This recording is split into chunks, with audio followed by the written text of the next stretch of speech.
Good morning. आज होता दिवाळी पाडव्याचा दिवस आणि मला होती ऑफिसला सुट्टी. त्यामुळे मी इकडे रांगोळीपासून माझ्या दिवसाची सुरुवात झाली होती. बेसिक बॉर्डरवाली रांगोळी मी काढली होती आणि it turned out so well. त्यानंतर मी करून घेतला ब्रेकफास्ट. मला अशी ना क्रिस्पी चपाती चहासोबत खूप आवडते खायला. तुम्हाला आवडते का? मला नक्की सांगा. मग मी लागले स्वयंपाकाच्या तयारीला. म्हणजे मला असं वाटतं की स्वयंपाक केला ना की माझी अर्धी कामं झाल्यासारखा मला फील येतो. आणि साईला इतकी खेळणी असतात ना खेळायला, तरी पण त्याला हे भांडी आणि बरण्यांसोबत का खेळायचं असतं, आय रिअली डोंट नो. त्यानंतर या बापलेकांचं काहीतरी किटकिट चालू होतं त्यांचं. आणि हा फुगा काही 2च दिवस झाला घेतला, 80 रुपयाला घेतला होता. त्याची काय वाट लावली साईने बघा. म्हणजे लिटरली 2च दिवस झाले त्याला घेऊन. त्यानंतर त्याची सफाई चालू होते दिवाळीची. आत्ता काय करत होतं त्याचं त्यालाच माहिती.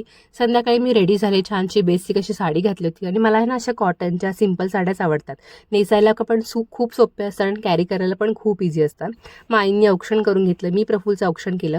आणि आजोबा आणि बाबा पाटावर बसून काय करतात हे बघायला साईसुद्धा पाटावर जाऊन बसला होता.